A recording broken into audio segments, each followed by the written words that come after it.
ብዙ ጊዜ ጠፍቼ ነበር እንደምታውቁት ወደ አንድ ወር ከምናምን ምናልባት 2 ወር ሊሆን ይችላል። አንዳንዶች ሐዋርያት ሥራ ለምን አቆምክ የጠፋህ እያሉ ይደውሉልኝ ነበር። ያው ምክንያቴ ዛሬ ለመናገር ገደዳለሁ። አንደኛው ምክንያቴ ታላቅ ወንድሜ ስላረፈ መንፈሴ ትንሽ ታውቆ ስለነበር መረጋጋት ስለነበረብኝ ነው። እና ብዙ ወንድሞች ቅዱሳን አጽናንታችሁኛል፣ ጸልያችሁልኛል። አሁን የመጽናናት መንፈስ አግኝቶኛል እና ወደ አገልግሎቴ ተመልሻለሁ። እና በዛ ምክንያት ነው ጋሽ ንጉሴ ደግሞ እኔን ለመርዳት መሃል ገብቶ ብዙ አግዘውኛል። እሱም ከትላንት ወዲያ እናቱ ስላረፉ ቀብር ሀዘን ላይ ነው እና እነዚህ የኔ መጽናናት የወንድሜ ጋሽ ንጉሴ እናት ማረፍ በሁለቱ ምክንያት ዛሬ ሐዋርያት ሥራን ልጀምር ተገደድኩም። ያው ማለት እግዚአብሔር ጊዜው ደርሶ ወደዚህ ያስገብቶኛል። እንግዲህ ጌታ በፈቀደ መጠን ጸጋ በሰጠኝ መጠን ሐዋርያት ሥራን እንቀጥላለን። ጋሽ ንጉሴ ደግሞ ልቡ ሲጽናና በመሃል መጥቶ ሌሎችም አገልጋዮች ያግዙናል ማለት ነው። እንግዲህ በዩቲዩብ ለጠየቃችሁ ለምን ጠፋላላችሁ ምክንያቱ ይህ ነበር። ዛሬ ምዕራፍ 5ን እናጠናለን። ሐዋርያት ሥራ ምዕራፍ 4ን ጨርሰናል። እንግዲህ ከሚዲያ ቲም እንደተረዳሁት ቲቶንና ሙስዬን እግዚአብሔር ይባርክ በሙዚቃና በመዝሙር ያገለገሉን። መጽሐፍ ቅዱስ ከያዛችሁ ሐዋርያት ሥራ ምዕራፍ 5 እንጀምራለን ማለት ነው። እስከ ምዕራፍ 1 እስከ 4 ጨርሰናል። እሱም በዩቲዩብ ተቀርጾ በልዩ ልዩ ድረገጾች ተለቋል። ዛሬ ምዕራፍ 5 እናጠናለን። ምዕራፍ 5 ከቁጥር 1 ጀምሮ እስከ 11 ያለውን ነው የምናጠናው። 11 ቁጥሮች ናቸው። ወደ 40 ምናልባት 50 ደቂቃ እናጠናለን። በሰዓቱ 1:30 ለመጨረስ ሞክራለሁ። ክፍሉን አነባለሁ በጌታችን በኢየሱስ ስም። ሐናንያም የተባለ አንድ ሰው ሰጲራ ከተባለች ከሚስቱ ጋር መሬት ሸጠ። ሚስቱም ደግሞ ስታውቅ ከሽያጩ አስቀረና እኩሌታውን አምጥቶ በሐዋርያት እግር አጠገብ አኖረው። ጴጥሮስም ሐናንያ ሆይ መንፈስ ቅዱስን ታታልልና ከመሬት ሽያጩ ታስቀር ዘንድ ሰይጣን ስለምን ሞላ? ሰይጣን በልብህ ስለምን ሞላ? ሳትሸጠው አንተ አልነበረምን? ከሸጥከውስ በኋላ በስልጣን አልነበረምን? ይህን ነገር ስለምን በልብህ አሰብክ? እግዚአብሔርን እንጂ ሰውን አልዋሸህም አለው። ሐናንያም ይህን ቃል ሰምቶ ወደቀ ሞተም። ጴጥሮስ ሙትም አላለው። አንዳንዶች እንደዛ ይላሉ፣ ግን ቃሉን ይዩት። ሐናንያም ይህን ሰምቶ ሞተ፣ ወደቀ፣ ሞተም። ሐናንያም ይህን ቃል ሰምቶ ወደቀ፣ ሞተ። በሰሙት ሁሉ ላይ ታላቅ ፍርሃት ሆነ። ጎበዞችም አንስተው ከፈኑት፣ አውጥተውም ቀበሩት። ከ3 ሰዓት ያህል በኋላ ሚስቱ የሆነውን ሳታውቅ ገባች። ጴጥሮስም መልሶ እስኪ ንገሪኝ፣ መሬታችሁን ይህን ለሚያህል ሸጣችሁትን አላት። እርሷም አዎን ይህን የሚያህል ነው አለች። ጴጥሮስም የጌታ መንፈስ ትፈታተኑ ዘንድ ስለምን ተስማማችሁ? እነሆ ባልሽን የቀበሩ ሰዎች እግር በደጅ ነው፣ አንቺንም ያወጡሻል አላት። በዚህ ሰዓት ፍርድ የፈረደባት ይመስላል ጴጥሮስ። ያን ጊዜም በእግሩ አጠገብ ወደቀች ሞተችም። ጎበዞቹም ሲገቡ ሞታ አገኟት፣ አውጥተውም በባሏ አጠገብ ቀበሯት። በቤተ ክርስቲያን ሁሉ ይህን በሰሙ ሁሉ ላይ ታላቅ ፍርሃት ሆነ። በሐዋርያትም እጅ ብዙ ምልክት ድንቅ በሕዝቡ መካከል ይደረግ ነበር እያለ ይቀጥላል። ዛሬ ምናልባት የግብዞች 6 ምልክትና 2 ዕጣ ፈንታቸው በሚል ነው ማካፈላችሁ። ርዕሱ ትንሽ ከበድ ይላል፣ ግን ክፍሉ ያንን ስለሚናገር ነው። የግብዞች 6 መገለጫቸውና 2 ውጤታቸው። ስለዚህ ምናልባት በግብዞች የተቸገራችሁ ብትኖሩ፣ በቀናተኞች፣ በአስመሳዮች፣ አድቫንቴጅ ተኮሮች፣ በሰው ተንጠልጥለው ግን የራሳቸውን ጎል ለሚያገቡ በጣም ለተጨነቃችሁ ዛሬ መልሳለሁ። በእውነት መጽሐፍ ቅዱሳዊ የማያወላዳ መልስ ነው። አሁን በግብዞች የሚደርስባቸው 2 ዕጣ ፈንታቸውን ስታዩ ከመቆጣት መማለት ትጀምራላችሁ። የጊዜ ጉዳይ ነው እንጂ ሐናና ሰጲራ ዛሬ አልጀመሩም። ጴጥሮስ ግን ምን እንዳረገ እግዚአብሔር በጴጥሮስ ምን እንዳረገ የሰዎቹ ውጤት የነ ጴጥሮስም ውጤት በግልጥ ፍንተው ብሎ የተገለጠበት ክፍል ነው። እነዚህ ግብዞች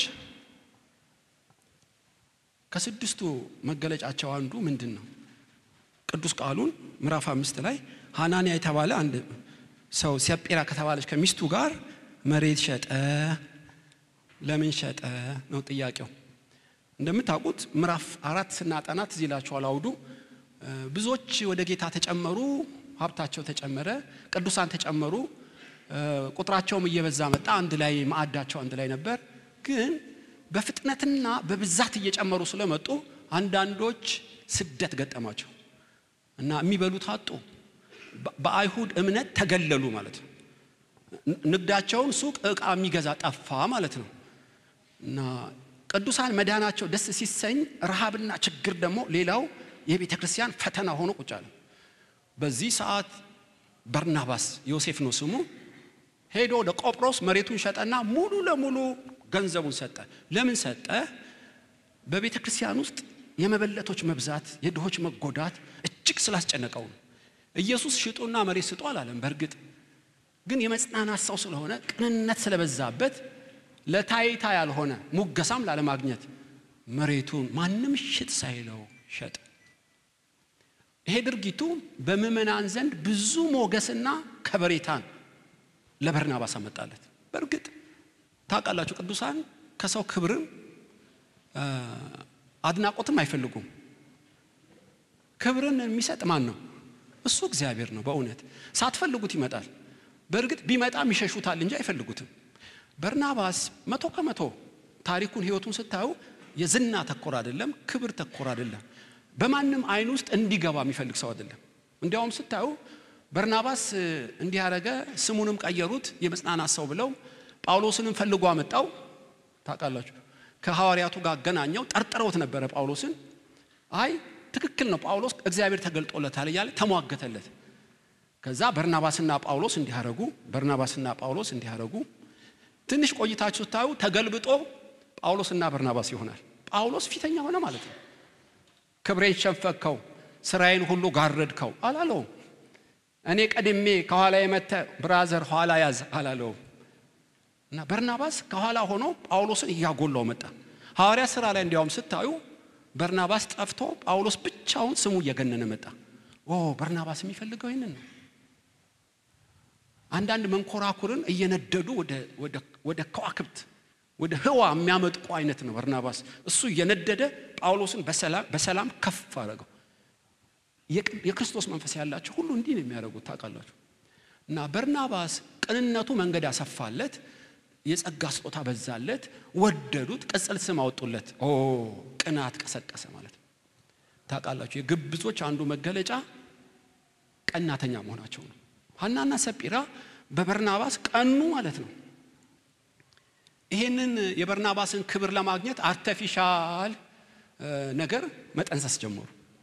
ልክ እንደ በርናባስ እኛም እንሸጣለን፣ በጴጥሮስ እግር ስር ቁጭ እናደርገዋለን። ከዛ በምዕመናን ዘንድ ስማችን እንደ በርናባስ ይናኛል ብለው አሰቡ። ክብርን በገንዘብ ማግኘት ፈለጉ እና ሞቲቫቸው ታውቃላችሁ ቅናት እንጂ ቅንነት አይደለም። እንደ በርናባስ ከቅንነት የመነጨ አይደለም። ለውቅናና ለከበሬታ ያመጡት ነው ማለት ነው። ገንዘቡ ለቤተክርስቲያን ቢጠቅምም ሐናና ለሰጲራ ግን እርግማን ያመጣው ታውቃላችሁ። ሄሮድስም ቤተ መቅደስ አሰራ።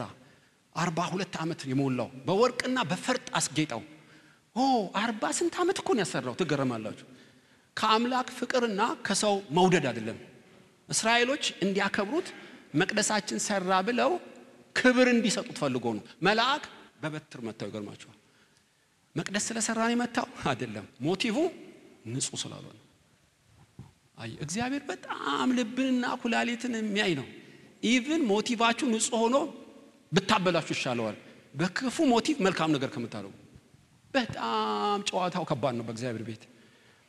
ሐናንያ አልገባውም። ግብዝነት ታውቃላችሁ እናንተ ግብዞች ወዮላችሁ። ብዙ ጊዜ ኢየሱስ ፈሪሳውያንን ግብዞች ከላያችሁ ነው ነጭ ልብስ የለበሳችሁ ኖራ የተለሰናችሁ የመቃብር ቤቶች ስስታም ሁሉ ይላቸዋል። እና አሸንክታብ ያበዛሉ፣ ጸሎት ያበዛሉ። እንደ ኤምአርአይ ልባቸውን ሲያነሳው ግን ቀማኞች፣ ስስታሞች፣ ክፉዎች ናቸው። ይገርማቸዋል። አንድ ቀን ፊቱ በእነሱ ላይ በርቶ ያውቅ እና ቀጸል ስማቸው ግብዝ ነው። ግብዝ ትንታኔ ይጠይቃል። ይገርማቸዋል። የብዙ ስጋዊ ባህሪ ከረጢት ነች ግብዝነት። ከፈሪሳውያን እርሾ ተጠንቀቁ። ምንድነው እርሾ? እንጀራ ስላልያዝን ነው? ከግብዝነታቸው ነው እንጂ ይላቸዋል። ሐዋርያቱንም በቀላሉ እንደ እርሾ ያቦካል ግብዝነት። ታውቃላችሁ። እና ሐናና ሰጲራ ለምን ግብዝ ሆኑ ነው ጥያቄው። ምልክቱ ምንድነው? ቅናት ነው። ያልሆኑትን ለመሆን ብዙ ዋጋ ከፈሉ። ታውቃላችሁ። ቅናት ወደ ግብዝነት ይመራል። የግብዝነት ታናሽ ወንድም ነች ቅናት። እና እንዲያውም መጽሐፍ ቅዱስ ስታነቡ በብሉይ ኪዳን ይኸውልህ እምቢ ብትለይ ትእዛዜን ባትሰማ አይቀጡ ቅጣት ነው የምቀጣህ። ምንድነው ቅጣት?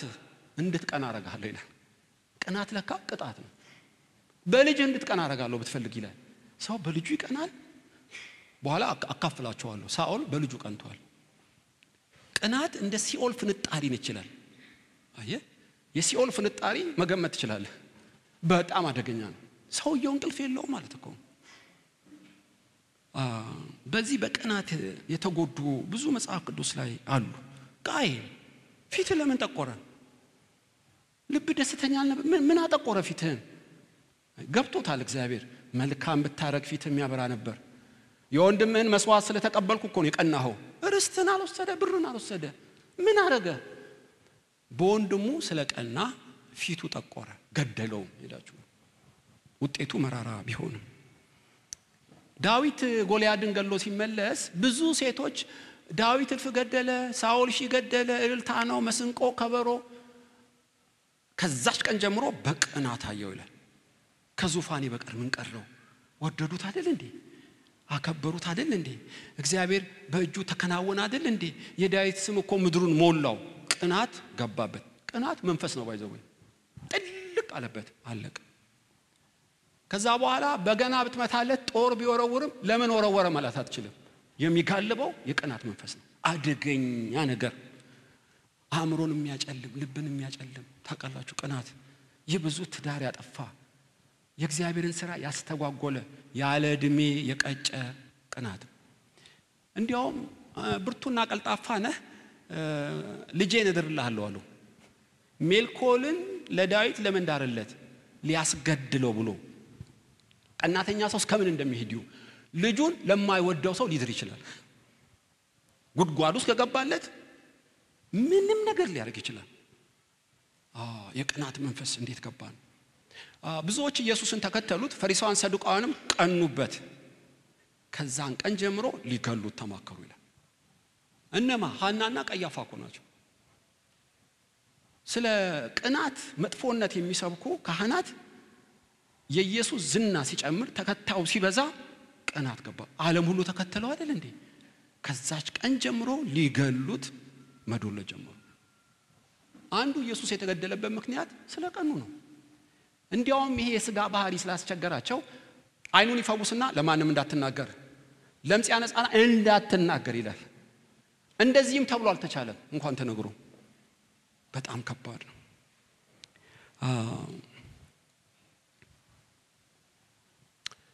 ቅናት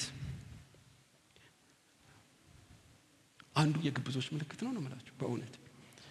ሁለተኛው የግብዞች ምልክት ማስመሰል ይባላል። እና ስትሸጡት የናንተ ነው፣ ሳትሸጡትም የናንተ ነው።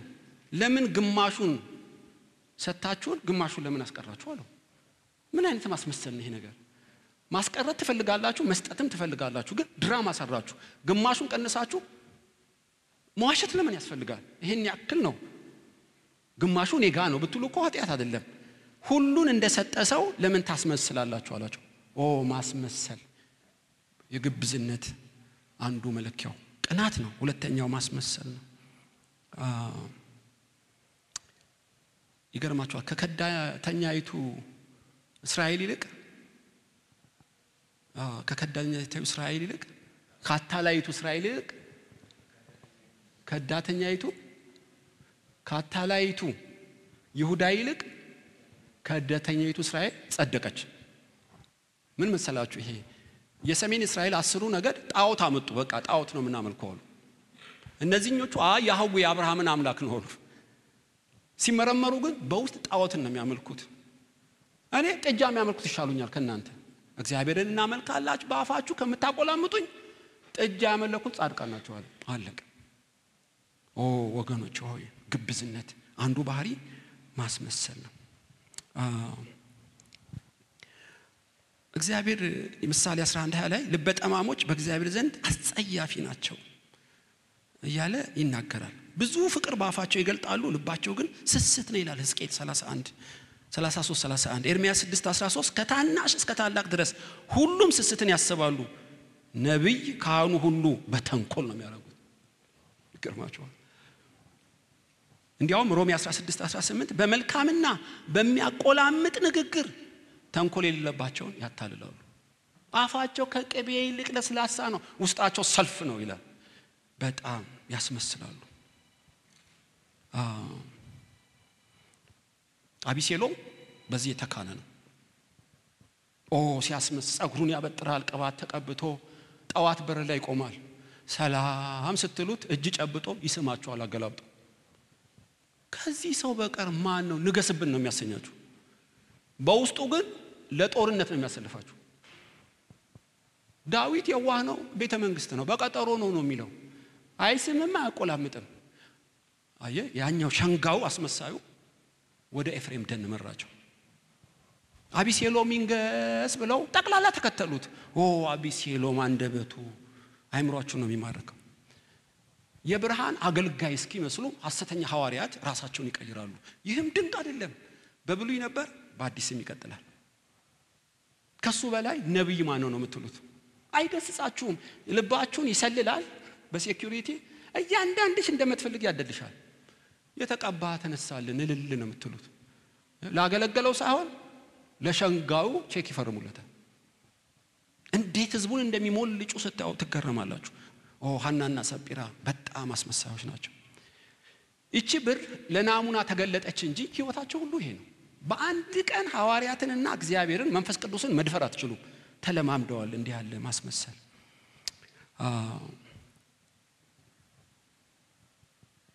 ግብዞች በቅናታቸው ይታወቃሉ፣ በማስመሰላቸው ይታወቃሉ። ሶስተኛ በሚያመነታ ልባቸው ያስታውቃሉ። እንዲያውም ምን ይላታል? አንቺም ተባበርሽ ይላታል።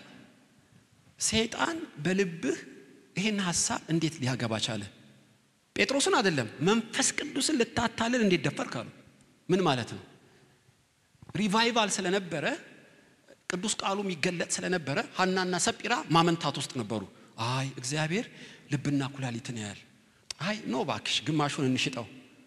የሰይጣን ሐሳብም የእግዚአብሔር ሐሳብን ያስተናግዳሉ።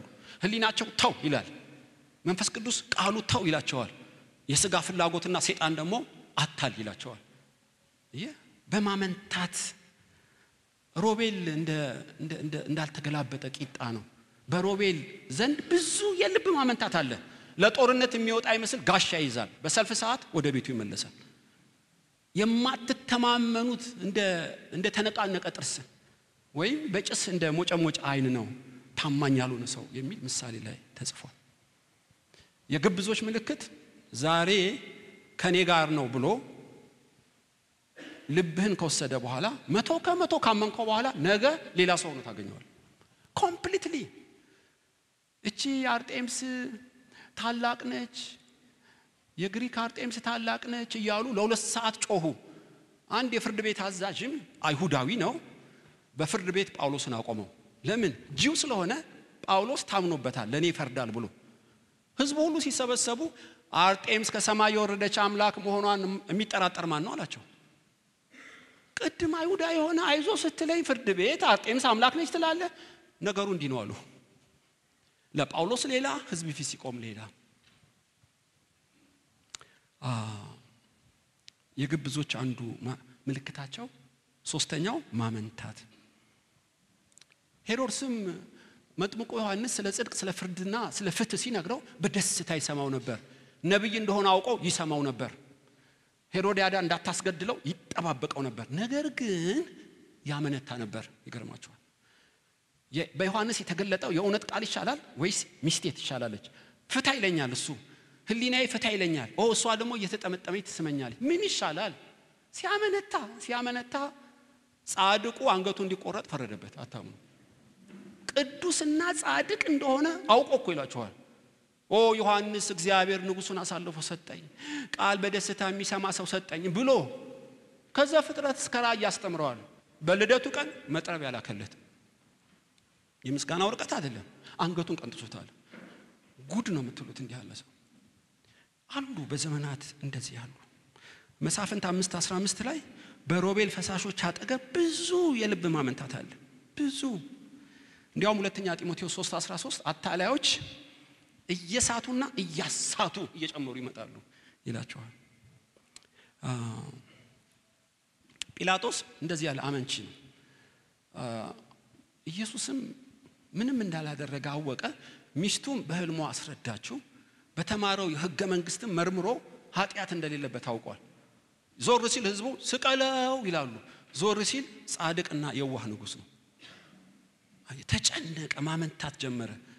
መታጠብ ነው፣ ጻድቅ ነው ብሎ ማወጅ ነው፣ እገርፍና ፈተዋለው ነው። ብዙ ድራማ መስራት ጀመረ።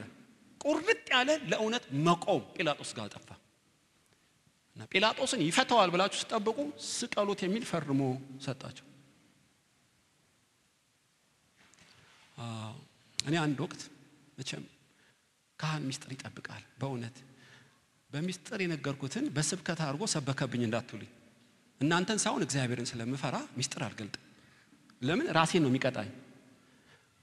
ግን ለትምህርታችሁ ስለ አንዳንዴ ይጨነቃለሁ። ብዙ ነገር እያወቅኩ ታምኘው ቃል ተገባብተን በዳኞቹ ይስንቆም 100% ይሽመጠጠኝ ሰው አለ። 100% አልኳችሁ።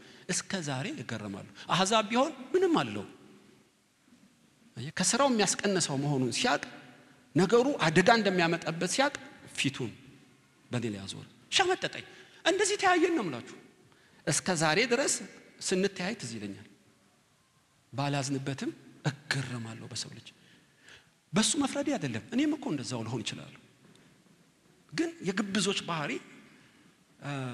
ማመንታት ነው። ሁለት ልብ ነው ያላቸው።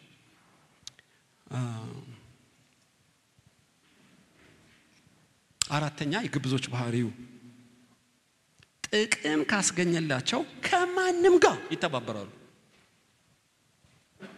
ከማንም እኔ ምልሽ እንዴት ከባልሽ ጋር ተባበርሽ አላት። ጴጥሮስ እኮ የጠየቃት ነው። ምዕራፍ 5 ላይ ሳትሸጪው ሐናንያም ሚስቱም የሆነውን ሳታውቅ ጴጥሮስም ምን ላይ ያልሸጣችሁት አላት። ለንስሐ ዕድል ሰጣት ማለት ነው። ይህን ለሚያክል ነው አለች። የጌታን መንፈስ ተፈታተኑት ዘንድ ስለምን ተስማማችሁ አላት። ባልና ሚስት እኮ አንድ ሆኑ ማለት በኃጢአት አንድ ሆኑ ማለት አይደለም። ሚስቴ ነች በርግጥ፣ ባሏ ነኝ ለኤልሳ። እኔ ኃጢአት ሳረግ አይ ባሌ ነህና ካንተ ጋር አንድ ይሁን ማለት የለባትም። ኖ በዚህ አልስማማም ብትል ትክክል ነው። ከኃጢአት በቀር በሁሉ ልንስማማ ይገባል። ሆኖም ሐናንያ ከፍለን ግማሹን እንዋሻቸው አለ። ምናልባት ባልየው ነው ሐሳብ ያቀረበው። እሷም በአንድ አፍ እንዳልከው አላት። ጥቅም ያስገኝ እንጂ ከማንም ከጴጥሮስ ጋር ተስማማለች፣ ከባሏም ጋር ተስማማለች። ዋናው ትርፍ ያስገኛል ወይ ነው ጥያቄው። እንዲህ ያለ ሰው የግብዞች ባህሪ ነው። ሰው እንዴት ከሁሉ ጋር ይስማማል?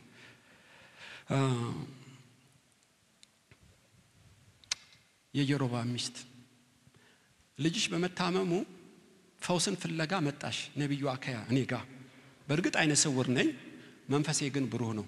የሚገርመኝ ልብስሽን ቀይረሻል፣ ድምጽሽን ቀይረሻል፣ ደግሞ እንደ ስጋዊ ነብይ በማሰሮ ማር ይዘሽልኛል። ትገርሚያለሽ ነው። ግን ከባልሽ ጋር እንዴት አንድ ሆናችሁ አላት። እሱ ጥጃ መለከሽ፣ ያሳደግኩት መንግስት የሰጣሁት ለዚህ ያበቃሁት እኔ ጣዖት አመለከ። አንቺም ከሱ ጋር ተስማምተሽ እኔን ለመሸወት ትመጫለሽ? በይ እንግዲህ ከእግዚአብሔር ዘንድ መልእክት ስሚ አላት። ከባድ ነው። ከሁሉ ጋር ታውቃላችሁ። የጲላጦስ ሚስት ነው ካንተ ጋር አልስማማም፣ ምንም ንጉስ ብትሆንም። አውግስጦስ ቄሳር 2 ሁለተኛ ሰው ብትሆንም በህልሜ ስሰቃይ አድር ያለውና ስለዚህ ጻድቅ ሰው ነግር ያለው አለችው። በችሎት ያለ ደብዳቤ ጽፋ ላከችለት። ወንደርፉል።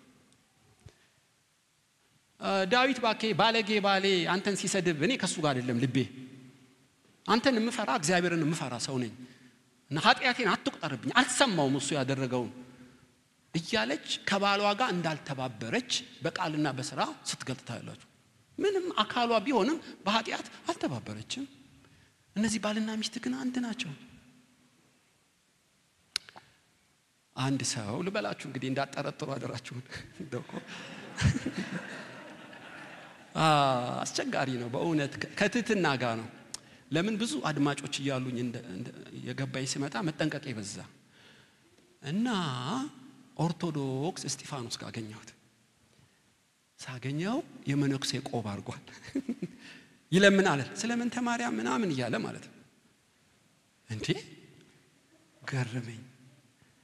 ከዛ መርካቶ ቃል ገዛ ሲሄድ መስጊዱ ጋር ደግሞ የእስላም ኮፍያ አድርጎ አገኘሁት። እንዴ ሁለት ኮፍያ ትላንት የመነኩሴ ዛሬ ደግሞ የማን ነው እንዴ? የዘላለም አምላክ። አይ ብራዝ ዋናው ገንዘቡ ነው አለኝ።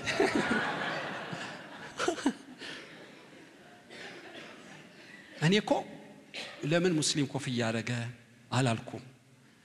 ለምን የመነኩሴ ቆብ አረገ አላልኩም። በእውነት ግን አንዱ ሰው ሁለት ኮፍያ አረገ ነው ያልኩት። ይሄን መቼም የትኛው ሃይማኖት አይደግፍም በእውነት። ኮፍያ ባናረግም አንዳንዴ ግን የዘላለም አምላክ ነው የምትሉት ጥቅም በተገኘበት እንዴት እንደሚቀያየሩ ስታዩ ያንን አእምሮ ምን አለ ለበጎ ባዋሉት ነው የምትሉት። አንድ ሲባ የተባለ ሰው ነበር ሸረኛ። ለሜምፊቦስቴ ለዮናታን ልጅ ቸርነት ላደርግ ፈልጋለሁ ከሳውል ቤት የቀራለ አረ ሲባ የሚባል አለ ጠሩት እና ሱቆች አሉት 20 ባሪያዎች አሉት ሱቆች አሉት ንግድም ይችላል። እንግዲህ ይሄ ያንተ ቤተ ዘመድ ነው ግን እግሩ ሽባ ስለሆነ የሳውልን ንብረት ሁሉ የዮናታንን መልሻለሁ አንተ አስተዳድርለት ግብር ክፈል ታክስ ክፈል ባንክ አስገባለት እንደማለት ሊሆን ይችላል። በአንድ አፍ ጌታ ያለ ጥልቅ አለ ዛብት ውስጥ ለመዝረፍ ነው ሰውየው። ሽባ ስለሆነ ኦዲታ ያረጋው ብዙን ወደ ራሱ ያስገባል። እና አንድ ቀን አቢሴሎም በዳዊት ላይ ጦርነት ሲከፍት ድንገት ባዶ እግሩን ወደ ጫካ ሄደ። ስንቅ አልያዘም ትጥቅ አልያዘም። ይቺን ሞመንት ሲባ ተንደርድሮ ወይን ጠጅ በአህያ ላይ እህል እንጀራ ጭኖ በዳዊት ጫካ ውስጥ ከቻለለት። እንዴ ከየት መጣ አለው። ወይን ጠጁ ለተጠሙት አህያው ለደከሙት ትራንስፖርት ነው። ይሄ መብል ደግሞ ሆድህን ትንሽ አረፍ አርገዋ። የዘላለም አምላክ አንተን ይላከልኝ እግዚአብሔር በችግር ሰዓት ከቻልኩልህ። አየ ለማ መቼ ምን ማድረግ እንዲገባው ስማርት ማይንድ አለው። ጥሩ እኮ ነው ለድለላ ቢሆን ጥሩ ነበር። በእግዚአብሔር ቤት አይሰራም። በእውነት ነው የምላችሁ በእግዚአብሔር ቤት አይሰራም። አይ ከአምላክ ጋር ቁማር መጫወት ነው። ለምን ከቅን ሰው ጋር ቅን ነው ከጠማማ ጋር ጠማማ ነው። እግዚአብሔር ጠማማ ነው ማለት አይደለም። እንደ ማንነትህ ከላ ላይ ይገናኛል ማለት ነው። እነሲባ ይሄን አላወቁ። በመንግስት ቢሮ ይቻል ይሆናል ለተወሰነ ጊዜ በእግዚአብሔር ቤት እንዴት እንደምትመላለስ ጢሞቴዎስ ወቅ። አንደኛው ምሰሶ ሲሚንቶና ብረት እንዳይመስል የእውነት አምድ ነው ተጠንቀቅ ይለዋል ኩምክና እና ለጢሞቴዎስ ይነግረዋል። ግብዞች ጥቅም ካስገኘ ከማንም ጋር ይስማማሉ። እንደዚህ ባልና ሚስት ማለት ነው። እንቢ ለማለት አይችሉም። ዳዊት ትላንትናም ከትላንት ወዲያም እኛ ጋር አልነበረም። ወዴት ሄደ? ያመት ፍቃድ ጠየቀኝ ሰጠሁት። ልካ አስጠራው አለው። ለምንድን ነው ልክ የማስጠራው? ዳዊት በህይወት እያለ አንተ መንገስ አትችልምና እገለዋለሁ አለው። ይሄንም ያወራው በፓርላማ ነው በጓዳ አይደለም። ዮናታን ብድግ አለ። ለምንድን ነው የምትገለው አለው። ነፍሱን አሳልፎ ጎልያድን የገደለ የታመነ ወታደር በአንተ እጅ መሞት አይገባውም አለው። አንተ የሴት ልጅ ብሎ ጦር ወረወረበት። ዮናታንም ተቆጥቶ ወጣ። አባቱ ንጉስም ቢሆን በምንም አይነት ከሳኦል የሚገኘው ቀጣይ ንግስና ይቅርበት እንጂ ሁለት መልክ የለውም። አንዳንዱ እንደዚህ ነው። ከፈርዖን ጮማ ይልቅ መራብን መረጠ። ብድራቱን ትኩር ብሎ አይቷልና አለቀ። የማይለዋወጥ ጽኑ አቋም ከሁሉ ጋር የማይተባበር እነዚህ ግን ግብዞች ጥቅም ያስገኝ እንጂ ከማንም ጋር ይስማማሉ ደሃም ብትሆን ይስማማሉ ባለጠጋም ብትሆን ይስማማሉ ጥቅም ያስገኝላቸው እንጂ ከሜምፊቦስቴ ጋር ከሽባው ጋር ተስማማ ለምን ያባቱ ንብረት አለዋ በዙሪያ እንጃብባል እማያዋጣ ሲመስለው ከንጉሱ ጋር ደግሞ ተባበረ እንደ ጆከር ነው የሚሰራው ማለት ነው በጣም ከባድ ነው ፍጻሜውን በኋላ እናያለን አምስተኛ ግብዞች ማንኛውንም አጋጣሚ ለራሳቸው ይጠቀማሉ ብዙ አጋጣሚዎች ለሰው እንጂ ለራሳችን የምንጠቀምበት አይደለም ግብዞች ግን ይሄ ማንነት አላቸው ሪቫይቫል መጣ በሐዋርያቱ ጥላው ይፈውሳል ትንቢት ነው ልሳን ነው ሰው በዛ ገንዘብ በዛ ሸጦ የሚያመጣ መጣ ገንዘባቸው የሐዋርያቱ ብድግ አለ እቺን አጋጣሚ መመንተፍ ፈለጉ ግማሹን አስቀርቶ ግማሹን የሸጡት ታማኝ ነው ተብለው ገንዘብ ላይ ሊሾሙ ይችላሉ እና አንዳንዱ እቃ ግዢ ላይ ማበሾመኝ ብለው የእቃ ግዢ ትምህርት የሚማሩ አሉ ምንድነው ኮሜርስ ምንድነው አንድ ትምህርት አለ በአላማ የሚማሩ አሉ ታውቃላችሁ በቃ ደሞዙ 2000 ነው በ3 ወር ውስጥ 2000 ፎቅ ሊገነባል ይችላል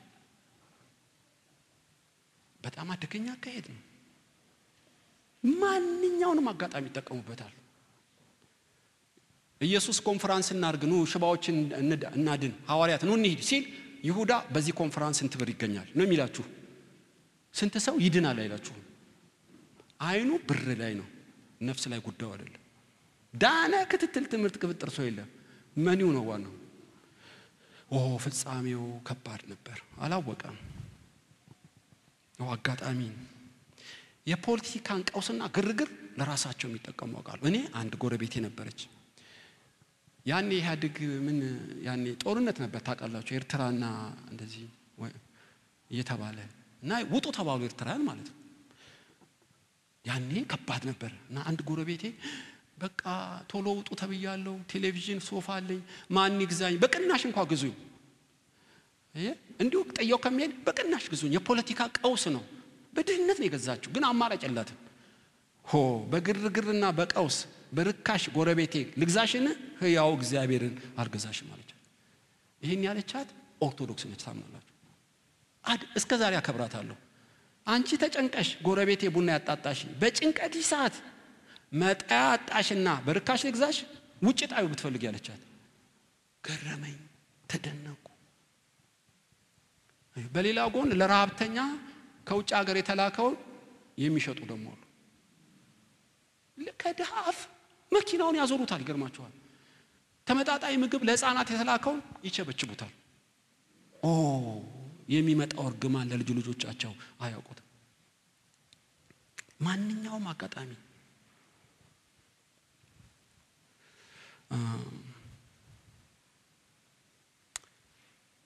ሶዶም ጎሞራ ሎጥ ነበረ 5 ነገስታት መተው ሎጥን ማረኩት እና 318 ብላቴና ከመምሪያ እስካልና አውናን ጋር ጦርነት ገጠመ 5 ነገስታት መታ ምርኮ አመጣ እና የሶዶም ጎሞራ ንጉስ በጦርነት ምርኮ አምጥታልና ሁሉን ወሰደዋለሁ ብራዘር አለው መውሰድ መብቴ ነው ተዋግቼ ያገኘሁት ነው ግን ለንብረት ሲል ተዋጋ ብለህ እንዳተረጉመው እጆቼን ወደ አምላክ ይዘርግቻለሁ የጫማ ማሰሪያ አልፈልግም የተዋጋውት ስለ ወንድሜ ፍቅር ነው እንጂ ስለ ጥቅም አይደለም ውሰደዋለሁ ቢጨቀጭቀው በፍጹም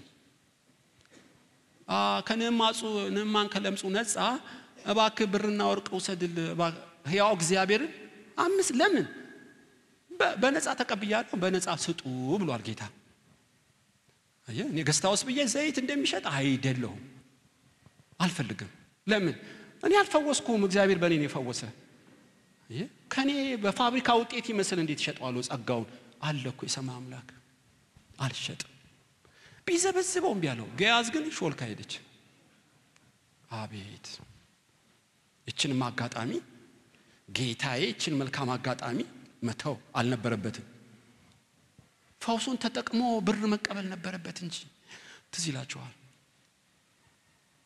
ምን ነው ከሰረገላ ኋላ ሮጥክ?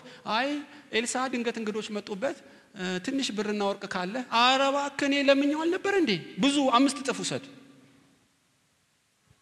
ይገርማል። ብርና ወርቁን ደብቆ ምንም እንዳላደረገ አይኑን በጨው አጥቦ ከች። ውጤቱን በኋላ እናያለን። ክብር ወርዶ ለምጹ እንደ አዲስ ገላ ሲነጻ እያየ በኤልሳ ከኤልያስ በላይ 7 እጥፍ ክብር እያየ ነገር ግን ግብዝነቱ ወገኖች ሆይ የገንዘብ ፍቅሩ አስቀርሮ መሃል ላይ ግብዞች 6ኛ መገለጫቸው በሰው ንብረት ለራሳቸው ወዳጅ ያበጃሉ። ሲባኮ ለዳዊት የሰጠው የሱ ንብረት አይደለም፣ የሜምፊቦስቴ ነው። እሺ የሜምፊቦስቴ ንብረት ለዳዊት ችግር የለውም። ያ ሳያንሰው በደሃው ፖለቲካ መስራት ጀመረ። እሱ ሽባ ነው ናንዋጋ ስለው እምቢ አለ እና እኔ ይኸውልህ ነፍሴንም ብሬንም ላንተ አመጣውልህ በሰው ንብረት።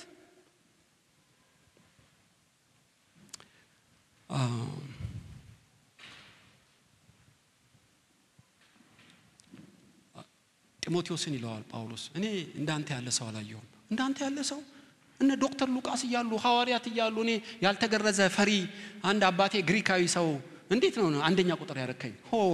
ሁሉ የራሳቸውን ይፈልጋሉ፣ የክርስቶስን አይደለም። በቅንነት ስለ ሰው የሚጨነቅ አንተን ብቻ አገኘው ይለዋል። ከዛ አላፋት ክርስቲያኖች ለጢሞቴዎስ እንዲለዋል። ያስገርማል። ታውቃላችሁ ግብዞች ወዳጆች የሚፈጥሩት በሰው ንብረት ነው። እንደ ጊያዝ እኮ የሱ ፈውስ አይደለም። ፈውሱን ያመጣ ኤልሳ ነው፣ የሚጠቀመው ጊያዝ አያዛልቅም እንጂ ለእስራኤላውያን በተከፈለው ኤርትራ ባህር ግብፃውያን እኮ ግማሽ ድረስ ሄደዋል። ለነሱ አይደለም የተከፈለው። እና በቅኖች የሚመጣውን በረከት ሊጠቀሙ ተገል ያደርጉ ይፈልጋሉ። ውጤቱን በኋላ አመለክታቸዋለሁ። ከባድ ነው። በሌሎች ላይ መጠቀም በጣም ከባድ ነው። ሰውን መጠቀም አንድ ነው፣ በሰው መጠቀም ግን በጣም ከባድ ነው። ስለዚህ እነዚህ ሐናና ሰጲራ እርግጠኛ ነኝ የነሱ ንብረት አይደለም። እንደው ፌቨር ለማግኘት ወደዛ ወደዚህ ብለው አምታተው በውሸት የገነቡት ሀብት ነው። በሱም ደግሞ ለመነገድ የሐዋርያቱን አይምሮ ለመማረክ ፈለጉ። የማይሆን ቁማር ውስጥ ገቡ ማለት ነው። ጌዲዮን እዚህ ጉድጓድ ውስጥ እንዴት አበራያለህ? ቀና ሲል መልአክ ነው። እግዚአብሔር እንደዚህ ይልሃል። ምን ይለኛል? እግዚአብሔር ካንተ ጋር ነው። በዚህ ጉልበት ሂድ ከሚዲያም እጅ ህዝቡን ታድናለህ። ኖ መልአኩ እግዚአብሔር ካንተ ጋር ነው እንድትለኝ አልፈልግም። ለምን እንዲህ ትላለህ? መልአክ ተገልጦልህ ነው። አልፈልግም። ለምንድን ነው የማትፈልገው? ህዝቤን ተመልከት። በመከራ ውስጥ ያለ ህዝቤ አበሳውን እየጠፈጠፈ እግዚአብሔር ከኔ ጋር ቢሆን ምን ይጠቅመኛል? ህዝቤን እደነቃለሁ። እኔ እዚህ ስጸልይ መልአክ ቢገለጥ ቄሱ ካንተ ጋር ሃሌሉያ ካሜራማን የለም ወይ? ስለ ህዝቡ ግድ የለኝም። ልቡን ስላየን የተገለጠለት ታውቃላችሁ። ሙሴ እነዚህ ህዝቦች ሰደቡ አይደለም፣ እሳት ነው የሚፈጃቸው። ለሌላ ህዝብ ነው ነብይ ማረግ። ሙሴ በግንባሩ ወደቀ። እግዚአብሔር እነሱን ከምታጠፋ እኔ እንደምሰኝ እንዳትነካቸው። የሙሴ ልብ ታውቃላችሁ። ሰዎችን መጠቀሚያ ሳይሆን መጥቀሚያ የሆኑ ቅዱሳን አሉ። በሰው የሚጠቀሙ ደግሞ የተረገሙ አሉ። ሐናና ሰጲራ እንደዛ ነበሩ። ምልክታቸው ብዙ ነው በእውነት ግን ከሰዓቱ አንፃር ውጤቱ ምንድነው ነው? የግብዞች መገለጫቸው ነው። አንደኛ ቀናተኝነት፣ ማስመሰል፣ ማመንታት፣ ጥቅም ባለበት መኖር፣ አጋጣሚው ለራሳቸው መጠቀም፣ በሰው ንብረት መወዳጀት፣ እንደዚህ የሚመስሉ ነገሮች ናቸው የግብዞች መገለጫ። ውጤቱ ግን በጣም ከባድ ነው። ቀን ይመጣል ይገርማችኋል። እግዚአብሔር በጴጥሮስ ውስጥ ሐናንያ ሆይ ነው አይደለም? ሐናናው ሰጲራ ማን?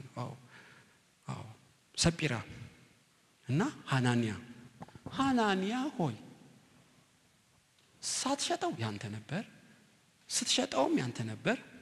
ሰይጣን በልብህ ለምን ሐሳብ አገባ? መንፈስ ቅዱስን ጴጥሮስን ሳይሆን እንድታታልል ለምን ደፈርክ? ግልጽ የዕብራይስጥ ጥያቄ። ሄዳችሁ አንብቡ፣ መልስ የለም፣ ዝም። በግብዞች የሚመጣባቸው ዕጣ ፈንታ ምንድነው? የማይመልሱት ዝም የሚያሰኝ ጥያቄ በህይወታቸው ይመጣል። ይሄንን ላብራራላችሁ ፈልጋለሁ። በግብዞች ላይ ጭጭ የሚያሰኝ መልስ የሌለበት አምላካዊ ጥያቄ ቀርቧል። ያልኳችሁ ሲባ ዳዊት ተታሎ ነበር ለተወሰነ ጊዜ። አቢሴሎም ተሸንፎ ዳዊት ድጋሚ ሲመለስ ሜምፊቦስቴ ሲመጣ ሲባን ጠየቀው። ሜምፊቦስቴ ለምንድን ነው ከኔ ጋር ያልመጣው? ኖ ሲባ አማኝ እግር የለኝም አህያ ላይ አስቀምጠኝ ብለው ሄደ አታለለ። ለአንተ ማማኝ አንተ እንደ እግዚአብሔር መልአክ ነው ፍረድ አለው። ፍረድ? አዎ። ልክ ሰለሞን እንደለየው ያቺን የኔ ልጅ ነው ለተባባሉት ንብረቱ የሜምፊቦስቴ ነበር፣ ለአንተ ሰጥቼ ነበር፣ ለሁለት ተካፈሉ አለው። አየ ሜምፊቦስቴ በዚህ ሰዓት ኖ ንጉሥ ሆይ ለገንዘብ ብሎ አይደል የዋሸው? ለገንዘብ ብሎ አይደል አንተን አይምሮህን የማረከው? ለገንዘብ ብሎ አይደል እኔ ደሃ ወላጅ የሌለኝ ልጅ የተጠቀመብኝ? በሙሉ ይሰደው አለው። ሲባ እንዳታለለው ዳዊት ገባው ማለት ነው። ከዛ በኋላ የሲባ ድምጽ የሲባን ፊትን አታዩትም። ፊቱን በጨርቅ ይሸፍኑታል። የዳዊት የንጉስን ፊት ለዘላለም አያዩ። ዝም የሚያሰኝ ጥያቄ። ቃየል ወንድም ሀቤል ወዴት ነው? አምላክ ሲጠይቅ በጣም ከባድ ነው። በአምላክ ድምጽ ውስጥ ነጎድጓድና መብረቅ አለ። አይደለም ጥያቄው በፊቱ መቆም ራሱ ያስደነግጣል። ከባድ ነው። ጭጭ እኔ የምልህ ዳዊት ባሪያዬ ኦሪዮንን ገድለህ ሚስቱን ለምን ገቢ ያረካለው? ጭጭ ሊቀባጥረው የማይችል አምላካዊ ጥያቄ ከች ይሁዳ የሰው ልጅ በመሳም አሳልፈ ተሰጣለህን? እንደ ሎጥ ሚስት ድርቅ ነው የሚያደርጋቸው ይቃል። የሳምከኝ እኮ ስለናፈከኝ አይደለም። የሳምከኝ ኮድ ነው የምሰጣቸው። እኔ የሰው ልጅ እየሳምክ አሳልፈ ተሰጣኛለህን? ኒኩለር ቦምብ ላያችሁ ላይ ቢወርድ ይችላል። ከዚህ ጥያቄ አንደርድሮ ያሰቀለው ይሄ ይመስለኛል። ድርቅ ነው የሚያደርጋቸው። ማወላጃ የሌለው ጥያቄ ነው። እንዴት እንደሚያጣጣው እኔ የምልህ ገያዝ የት ሄደ ነበር አለው። የትማ እዚህ ጓሮ ነበርኩ። ከሰረገላ ወርዶ በከረጢት ብር ሲሰጥህ በመንፈስ እኮ ካንተ ጋር ነበርኩ። ጭጭ የዘላለም አምላክ ነው የምትሉት። ሊመልሱለት የማይችሉ በጣም አምላካዊ ጥያቄ ያገኛቸዋል።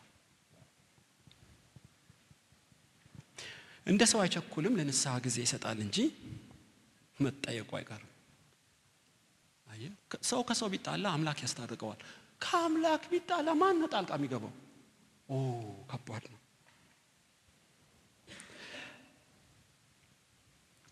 ሁለተኛና ከዚህ የሚከብደው በሐዋርያቱ ላይ የመጣውን ሪቫይቫል እንዳያዩ ሩጫቸው አለቀ። ክብር እንዳያዩ በር ይዘጋባቸው። ወይ ተመልካች ነው የሚሆኑት ወይ እድል አይኖራቸው። ሐዋርያቱ ላይ ሐናና ሰጲራ ከሞቱ በኋላ ሄዳችሁ እዩ። በጣም ታላቅ ሪቫይቫል በሐዋርያት እጅ ብዙ ምልክት ብዙ ድንቅ ፈነዳ ማለት ነው። ሐናና ሰጲራ አላዩት። ተመርጠው ታድለው ተቆርጥረው ከጴጥሮስ ጋር እኮ አንድ አባል ሆነው ነበር። እድል እኮ ነው። በእነሱ ክብር ባይገለጥም ማየቱ ራሱ እልል ያሰኝ ነበር። እንዳያዩም ክብር እንዳያልፍባቸው ፍርድ ከዙፋኑ ወጣ አለቀ። አሁን ሲባ ከሚል ኮሰኮስ በእውነት ስጋውን በጥርሱ ነክሶ ቢታገስ ዳዊት ሲሞት ክብር ያለው ሰለሞን፣ ጥበብ ያለው ሰለሞን፣ እነ ንግስት ሳባ የሚናፍቁ ታላቅ ሰለሞንን ማየቱ ብቻ በቂ ነበር። ሰለሞንን በአይኑ አላየው፣ ተዘጋበት። ታውቃላችሁ የዳዊት ወዳጆች ብዙዎች ሰለሞንን አላዩም። ያን ሪቫይቫል አላዩም። በትንንሽ ስጋዊ ነገር ተልኮስኩሰው እዛው አረንቋ ውስጥ ቀሩ። ጥቂቶች ብቻ ሰለሞን እንዲባርካቸው ኑዛዜ ዳዊት ያውም የተናዘዘላቸው የፍልስጤሞች ነው። እንደ ቤርዜል የተባለ በመከራዬ ሰዓት መልካም አድርጎልኛል፣ መልካም አድርግለት። እሺ አባዬ ቀጥል፣ ሌላ ለማ ላርግ። ሁለት ሶስት ሰው ነው የጠራው። ሌሎችስ ግደለው በጮቤ። ይሄማ አምታይ ሰው፣ ይሄማ አደገኛ ሰው፣ ይሄማ እንዲያረገ ሰው። ፍትህ ሲመጣ ዳዊት ከ90% በላይ ጥጋስ ይዛቸዋል። ትንሽ ሰዎች የሰለሞንን ክብር አጣጣሙት። ይገርማችኋል። ሐናና ሰጲራ እንደዛ ነው።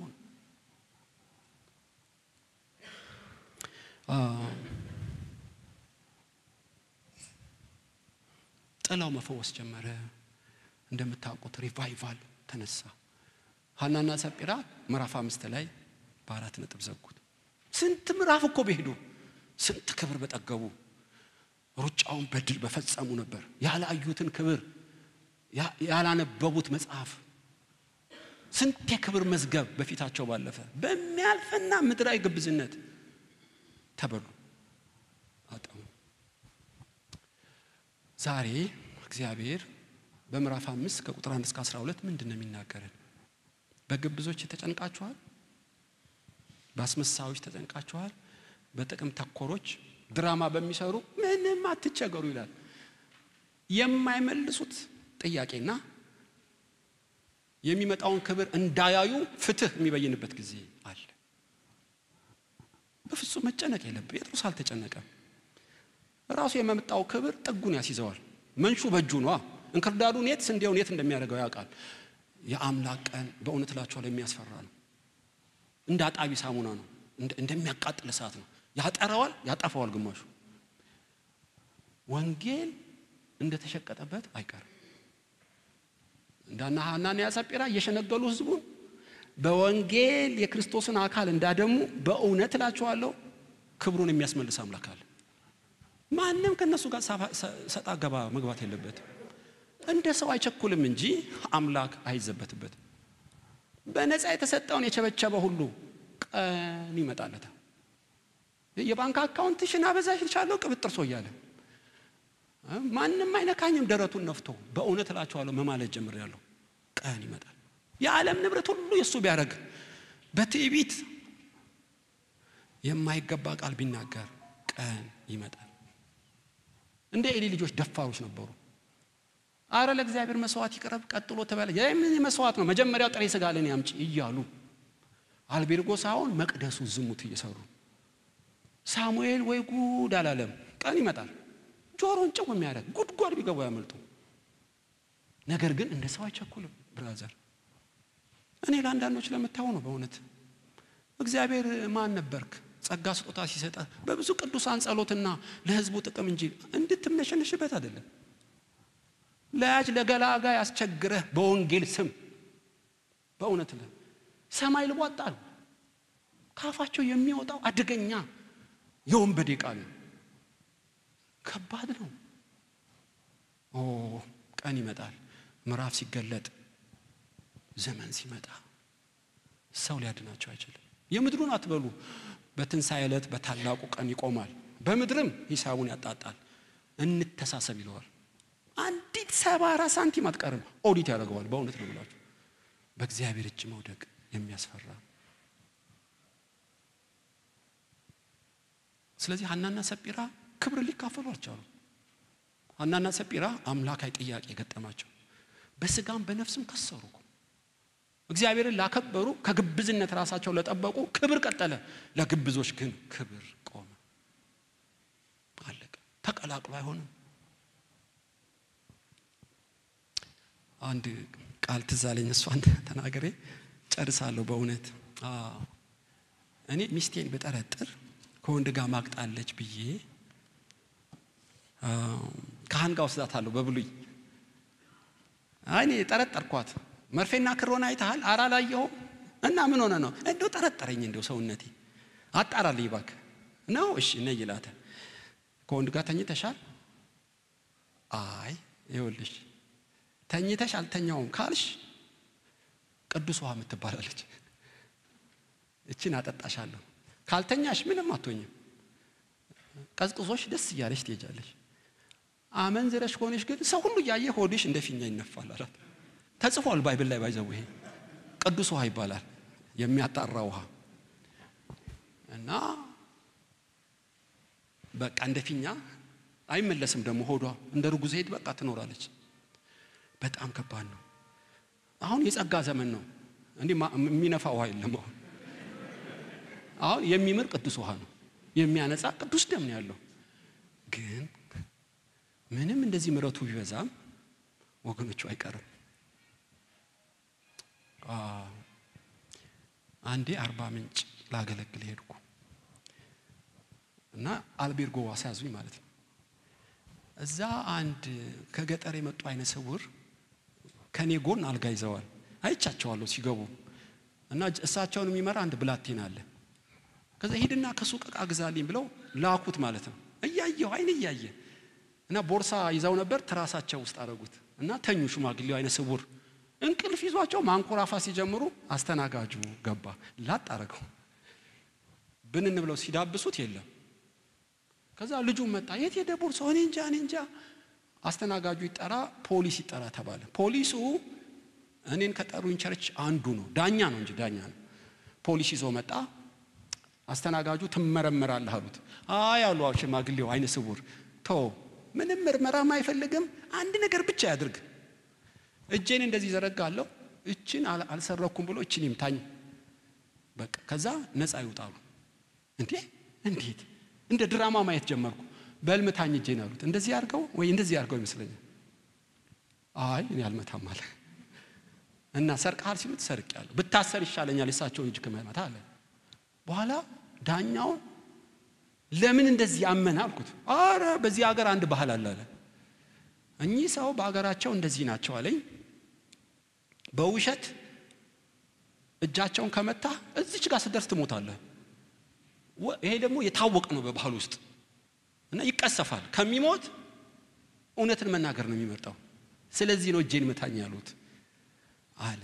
እንግዲህ ያ የሚገለው መንፈሱ ከየት እንደሆነ አላውቅም። በርግጥ የኛ አምላክ እንደዚህ እጅ መታኝ አይልህም ብራዘር። የሚልህ አንተ ሸክም የከበደ እጄን ዘርግቼ እቀበልሃለሁ፣ ንስሐ ግባ፣ ፍርድ ሳይመጣ ሽንገላን አቁም፣ ግብዝነትን አቁም፣ ማስመሰልን አቁም፣ ልጄ ሆይ ምሕረቴ ብዙ ነው እያለ የሚለምን አምላክ ነው እንጂ አንዳችን እኮ ባልቀረን። ሆኖ እግዚአብሔር ግን እንዲህ ነው የተጻፈልን። እንግዲህ ሸንጋዮች 6 ምልክትና ንስሐ ካልገቡ የሚያገኛቸው 2 ውጤቶች በሚል ያጠና ነው ማለት ነው። ስለነበረን ጊዜ እግዚአብሔር የተመሰገነ ይሁን። በሚቀጥለው ሳምንት ጌታ ቢፈቅድ እንቀጥላለን።